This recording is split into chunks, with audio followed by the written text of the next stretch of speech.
Palabra del Señor. Gloria a ti, Señor Jesús.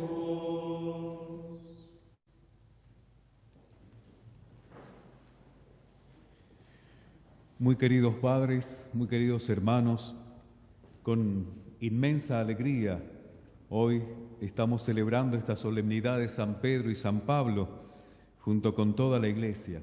La liturgia de hoy une la conmemoración de la muerte y la gloria de estos dos gigantes, columnas de nuestra santa y amadísima Madre Iglesia. Nunca recuerdo cuando era nunca olvido cuando era un niño explorador, no hace mucho tiempo, no creo. Se me grabó mucho lo que dijo un catequista una vez, que creo que ustedes todos lo conocen. Es aquello de Don Bosco de los tres amores blancos: el amor a la Eucaristía, el amor al Papa, el amor a la Virgen. Hemos venido desde mayo celebrando María Auxiliadora, nos hemos impregnado de María, como hacemos todos los días, de la Eucaristía con Corpus Christi, y hoy gozosos celebramos esta solemnidad de Corpus Christi, de San Pedro y San Pablo. Yo creo que hoy la Iglesia nos invita una vez más a examinar y purificar nuestra mirada, pero también nuestra militancia, colocándonos delante de estas figuras gigantes de la Iglesia, atendiendo a las lecturas de hoy y en las circunstancias en que vive el militante de hoy en este mundo descentrado, descalabrado. Aquí estamos nosotros teniendo la necesidad, la imperiosa necesidad de purificar la mirada, de purificar y centrar nuestra militancia. ¿Y cómo lo hace? Y podemos preguntarnos, ¿qué hay de Simón y de Saulo en nuestros corazones? ¿Qué hay de Pedro y Pablo en nuestras almas? ¿Qué hay de predominio de la naturaleza herida y qué de la transformación divina de la gracia? ¿Qué hay de humano no del todo convertido? ¿Y qué hay de divino, de transformación en Cristo? ¿Qué hay de fariseo literalista que mata el espíritu? ¿Qué hay de pagano idólatra en cada uno de nosotros? La Iglesia, junto con San Pedro y San Pablo, nos invita entonces a celebrar el primado de Pedro y el mandato misionero, y lo hace mostrándonoslo como un criterio de discernimiento, como garantía de la fidelidad doctrinal y de la militancia de la Iglesia. Con Pedro, con el espíritu de San Pablo, no puede haber Iglesia de Cristo sin Pedro, o lejos de él, o distante de él. Tampoco sin el celo apostólico de Pablo, unido cordialmente, Cristo cordialmente, con Pedro. La Iglesia nos da esta doble garantía de una doble mirada: la mirada de San Pedro hacia el crucificado, la mirada de San Pablo hacia Cristo resucitado. Si Cristo resucitó, vana es nuestra fe.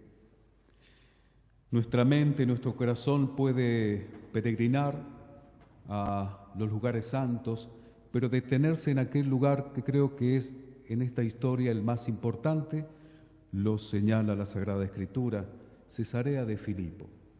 No solamente importante para Pedro, sino que en cierto sentido también importante para San Pablo, pero también importante para la Iglesia, importante para el cristianismo, importante para la salvación, porque allí se va a dar aquella pregunta de Jesús a los apóstoles: ¿quién cree la gente que soy?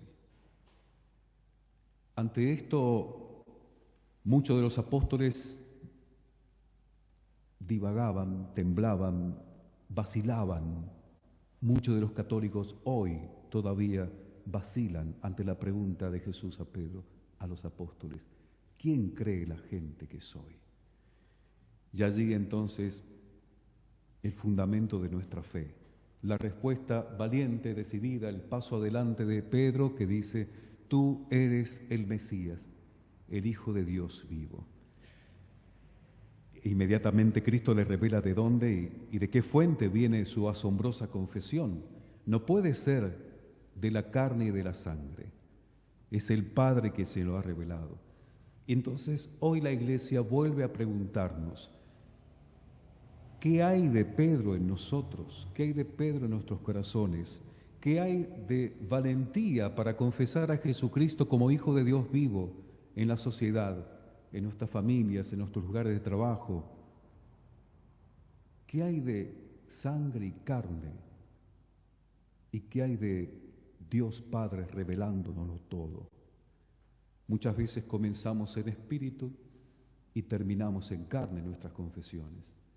Muchas veces ahogamos, sofocamos, opacamos nuestra confesión de Jesucristo mezclándolo con criterios humanos, con razones humanas, con pasiones humanas. ¿Qué hay de criterio sobrenatural para juzgar todas las cosas y quede solo carne y sangre? Como militante católico, ¿qué cosas empiezan entonces en el Espíritu y terminan siempre en el Espíritu, santificados?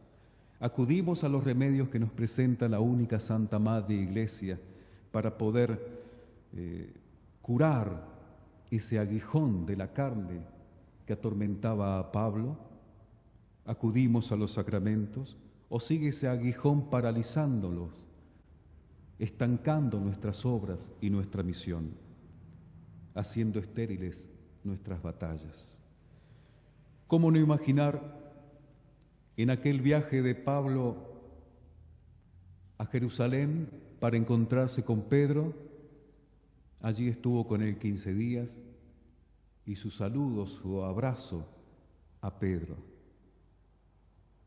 Allí está en ese abrazo la necesidad de fundar nuestra fe, Pedro y Pablo.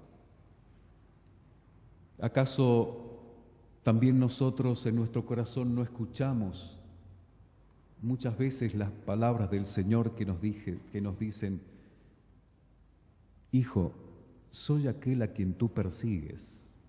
En cada tribulación nos empezamos a cuestionar: ¿quién eres, Señor?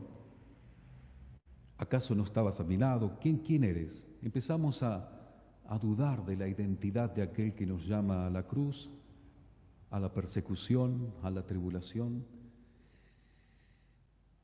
Y entonces lo perseguimos con la murmuración. Hay muchas formas de persecución. Hay muchas veces en que nosotros perseguimos con el silencio, perseguimos con el sarcasmo, perseguimos con la ironía. Y ahí está el Señor, en el prójimo, retumbando en nuestros corazones: ¿por qué me persigues? Yo soy aquel a quien persigues. ¿Tendremos nosotros la valentía de poder responder cuando se nos caen las escamas de los ojos: Señor, ¿qué quieres que haga? Como lo hizo Pablo. ¿Tendremos esa prontitud? Hoy, mediante la voz maternal de la Iglesia, somos interpelados una vez más a purificar la mirada y nuestros criterios de discernimiento con el testimonio gigantesco de San Pedro y de San Pablo. Sin titubear, sabiendo que Él está allí. Lo hemos leído en la Sagrada Escritura hoy: yo he rogado por ti para que tu fe no desfallezca. Confía, no debes flaquear en el combate. Muchas veces se nos pregunta a nosotros: ¿por qué tanta tribulación? ¿Por qué tanta cruz? Y allí es donde nosotros tenemos que adoptar el estilo de Pablo. Azotes, bandoleros, ladrones, latigazos, pedreadas, cárcel, tribulación, aguijones.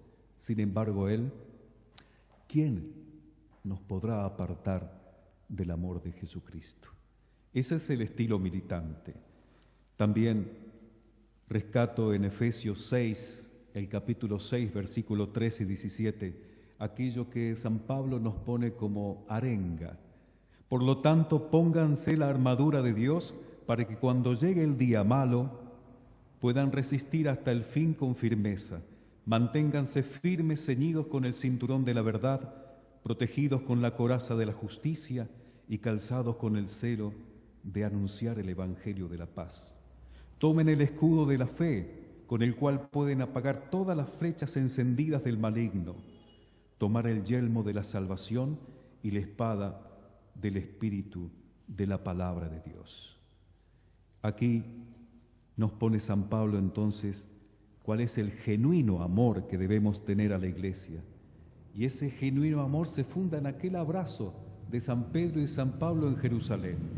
Allí donde nos enseña él cuál es la corrección fraterna, filial, sumisa de Pablo a Pedro, y no aquel que critica al Papa, pero con aquel espíritu de Simón, con aquel espíritu de Saulo el no convertido, que increpa a Simón, que no es la corrección eclesial de Pablo a Pedro.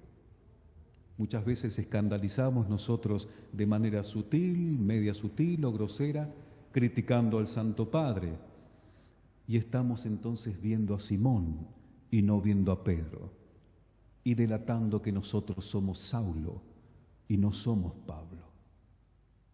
Hay gente de fe sencilla que nos escuchan y que quedan perplejos a veces cuando dentro de la Iglesia se critica al Santo Padre. Hoy más que nunca tenemos que encender el amor por el Papa. Hoy más que nunca lo tenemos que acompañar con nuestra oración. Él es aquel príncipe, el príncipe pescador, que junto con la gallardía de Pablo, el soldado de buen combate, nos dejan asentados con humildad sobre la roca inconmovible de la Iglesia Católica, con ese fuego paulino inextinguible, estar dispuestos siempre a lanzar las redes irrompibles y a empuñar la espada de doble filo de la palabra. Una vez más, ¿qué hay de Simón y de Saulo en nosotros? ¿Y qué hay de Pablo y de Pedro en nuestros testimonios de fe? ¿Con qué altura, con qué tono de voz podremos cantar el himno de la fe de Pedro o el himno de la caridad de San Pablo, si creemos y amamos, pero no todo lo terminamos de creer y no todo nuestro amor lo soporta ni lo tolera? Soy aquel a quien persigues. Ustedes, le decía Jesús a los apóstoles, también quieren irse. Y es hermosa la respuesta de San Pedro diciendo, Señor, ¿a quién iremos? Si solo tú tienes palabras de vida eterna. La Iglesia se construye sobre el fundamento inquebrantable de un pescador con fe. No temamos. Ciertamente hoy el imperio del mal, como antes el imperio romano, quieren volver a dar muerte a Pedro y a Pablo. Quieren diluir el magisterio, quieren subestimar, menoscabar, denigrar el primado de San Pedro, el primado papal. Quieren caricaturizar la evangelización con tintes de socialismos y de promociones sociales. Quieren vaciarla de Jesucristo, aquel Jesucristo que fue la única razón de vivir y de morir de San Pedro y de San Pablo. Mientras Pedro estaba en la cárcel, leemos en Hechos de los Apóstoles 12:5, la Iglesia oraba incesantemente por él. Hoy somos invitados a hacer lo mismo. Perseveremos entonces en la oración por el Papa y que no le faltarán ángeles que no permitan que nadie quiera encadernarlo. A él ha sido entregada la llave del reino para que jamás se escuchen vivas a Cristo Rey, que no sea siempre de la mano del Papa y con el ímpetu evangelizador y conquistador de San Pablo. Tengamos iglesia y amor a la iglesia, amor a la iglesia en nuestras venas. Aquella es la esposa de Jesucristo, la Inmaculada, sin ruga, sin arruga y sin mancha. Celebramos con gozo y con gratitud la fiesta de estos dos gigantes de la Iglesia, San Pedro y San Pablo.